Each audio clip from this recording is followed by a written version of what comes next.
Bien, pues está en nuestros estudios Rolando Luque, adjunto de la Prevención de Conflictos de la Defensoría del Pueblo, con quien vamos a conversar sobre este panorama en relación a las elecciones congresales extraordinarias en 2020. Bienvenido.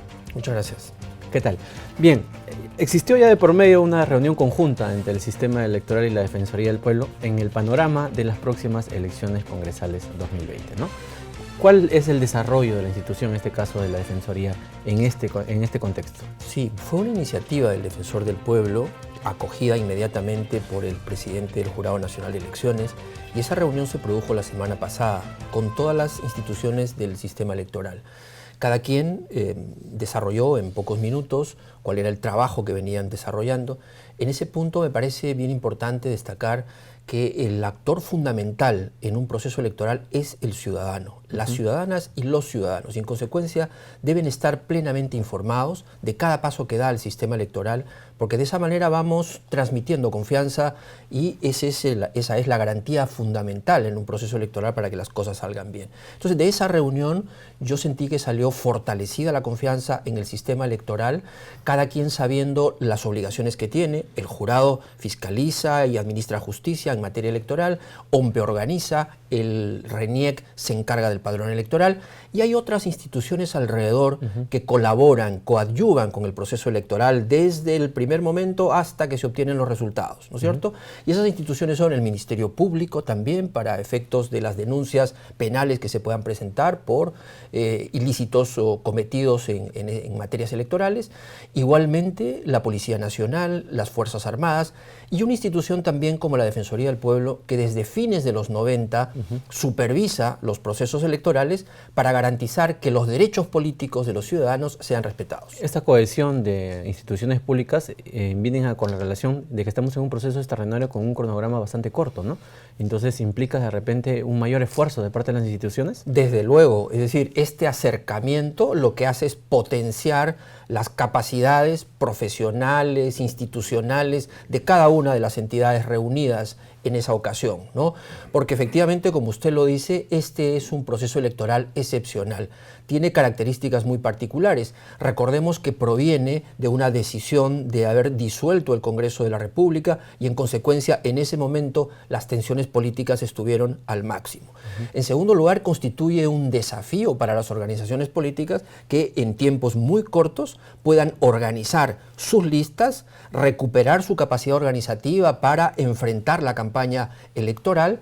Y en tercer lugar, porque siempre está presente en los procesos electorales la posibilidad de que se infiltren actores ilegales que buscan manipular la elección, que buscan hacer aportes ilegales y de esta manera distorsionar el sentido del voto democrático. Y frente a eso, la Policía Nacional, el Ministerio Público, los servicios de inteligencia tienen que estar también muy atentos. Y haciendo una labor conjunta de prevención de estos conflictos, por así decirlo, como lo están mencionando, ¿no? Esa es la palabra clave, prevención. Es decir, hay que tomar medidas de manera anticipada para garantizar un curso de acción que nos garantice el resultado que estamos buscando, que en el fondo es que la voluntad popular se exprese ese día de manera competitiva, de manera igualitaria, de manera transparente, y el resultado sea un resultado legítimo. Es decir, los procesos electorales nos ayudan a renovar autoridades, a redistribuir el poder, pero también hay un elemento subjetivo,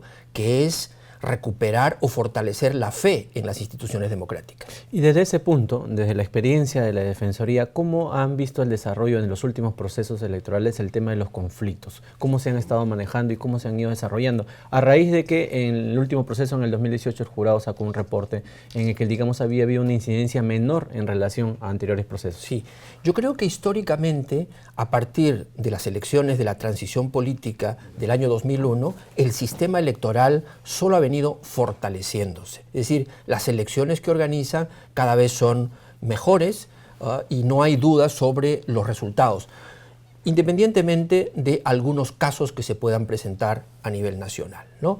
Eso es lo primero. Lo segundo, la conflictividad electoral forma parte del monitoreo de la Defensoría del Pueblo y la intervención en casos de conflictos. Como ustedes recordarán, la Defensoría tiene ya una experiencia muy larga en materia de monitoreo e intervención en conflictos sociales, más de 15 años trabajando en este tema.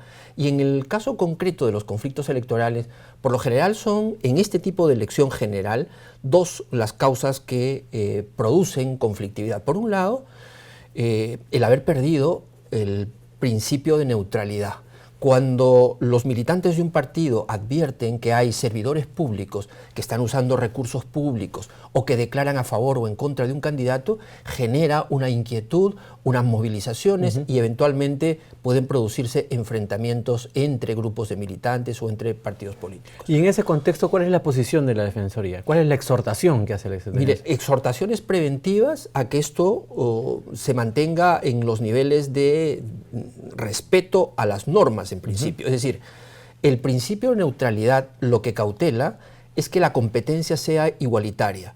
Cuando un servidor público declara a favor o en contra de otro candidato, lo que está haciendo es romper ese equilibrio, transmitiendo además un malentendido al ciudadano, en el sentido de que él, como representante o portavoz de una entidad pública, está expresando su adhesión o su rechazo a un candidato. Y eso es inaceptable, porque esa persona, en su dimensión de ciudadano, puede tener sus preferencias políticas, pero en su dimensión de funcionario o servidor público tiene que mantener la neutralidad estrictamente a lo largo de todo el proceso electoral.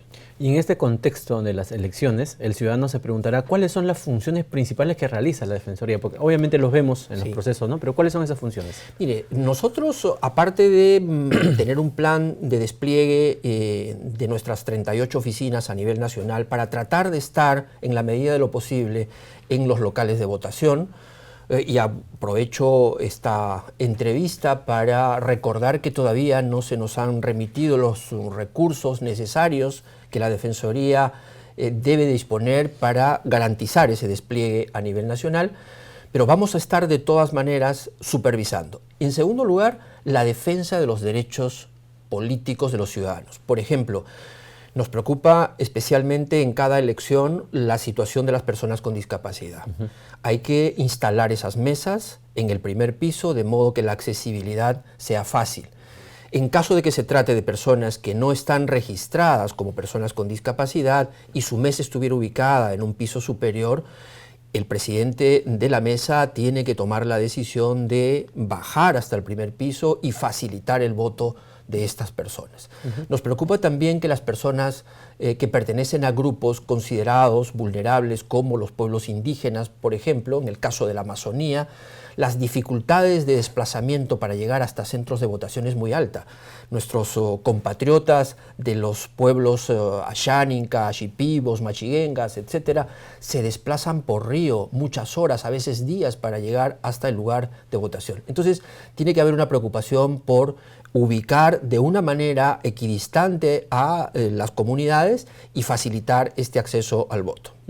Dentro de ese desarrollo nos había comentado de que existe en la Defensoría un comité de supervisión electoral. ¿Nos puedes contar de qué se trata? Sí, para cada elección la Defensoría del Pueblo constituye un comité de supervisión electoral integrado por juntos. Ese comité es el responsable de poner en práctica el plan que elaboramos para cada proceso electoral. Esto viene acompañado de algunas reglas internas también. Hemos emitido ya públicamente el reglamento de neutralidad de la Defensoría del Pueblo. Hay una directiva muy clara para los funcionarios de la Defensoría del Pueblo, desglosada minuciosamente sobre qué conductas son aceptables y cuál deben ser consideradas como ruptura del principio de neutralidad, para que una institución como la nuestra, que va a estar supervisando y defendiendo derechos, no sea objetada en ningún momento y de esa manera rebajar la confiabilidad y el crédito que debe tener a la hora de supervisar. Bien, ¿y cómo ve usted la participación de los ciudadanos dentro de este proceso electoral? Porque si bien es cierto, las instituciones cumplen lo suyo, también el ciudadano puede aportar, digamos, desde su sitio, ¿no? Punto clave, y ese día de la reunión hubo una preocupación especial por el voto informado. Es decir, tan importante como la expresión del voto es la formación del voto. Es decir, el ciudadano debe recibir información de calidad para hacerse una idea muy clara de quién es quién, qué trayectoria tiene, y no solamente profesional, sino su trayectoria personal, su idoneidad moral. En este contexto, además de lucha contra la corrupción, diría yo que es el elemento fundamental en el que el ciudadano debe fijarse. Si tiene antecedentes, qué tipo de problemas con la justicia ha tenido, cuál ha sido su comportamiento moral a lo largo de este tiempo, y creo que de esa manera estaremos garantizando que lleguen al Congreso de la República personas además que entiendan la función. Eso es lo segundo muy importante, ¿no? Porque no podemos aceptar que en las campañas electorales haya candidatos que estén ofreciendo obra pública, es decir, construcción de carreteras, hospitales, puentes, cuando el Poder Legislativo no tiene iniciativa de gasto y cuando además las dos únicas funciones que cumple un congresista son las de legislar y fiscalizar. Es un punto muy importante el que usted ha acotado, ¿no? En ese contexto hemos hablado del ciudadano, hemos hablado de las instituciones, pero habría un papel muy importante aquí que es el de las organizaciones políticas, ¿no? Que también tienen la responsabilidad de lo que, por ejemplo, lo que menciona, ¿no? Sobre el tema de dar propuestas válidas. Creo que las instituciones políticas, las organizaciones políticas deben superar su debilidad y deben en esta elección hacer una demostración de que van camino a su fortalecimiento, ¿no? Las encuestas sobre confiabilidad en las instituciones políticas arrojan resultados muy preocupantes, ¿no? Pero creo que deben ser filtros, deben ser escuelas que se encarguen en este momento extraordinario en el que se difunde mucha información de transmitir mensajes muy claros de cuál es el sentido de cada organización política, de su agenda parlamentaria, lo que van a desarrollar a lo largo de este periodo corto del Congreso que se nos viene, ¿no? Y de esa manera creo que el ciudadano podrá ver con mejores ojos a aquellas organizaciones que presentan candidatos con capacidad de exponer claramente sus planteamientos. No quisiera culminar la entrevista sin que hagamos una exhortación al ciudadano en este proceso de elecciones congresales extraordinarias. Bueno, estar atentos, muy atentos en los procesos electorales. Por un lado, es una oportunidad extraordinaria para aprender sobre la realidad del país, porque hay mucha información que los medios de comunicación y este medio, por ejemplo, ponen sobre la mesa. La plataforma electoral es una de ellas, por ejemplo. Efectivamente, la plataforma electoral. En segundo lugar, no hay que dejarse sorprender, ¿no?, con propuestas completamente ajenas al mandato de un congresista, ¿no? Y en tercer lugar, hay que revisar los antecedentes de cada uno de los candidatos. Hay que darse esa molestia porque de eso va a depender la calidad del próximo Congreso de la República. Muchas gracias por su participación aquí en Encantado. JN Noticias.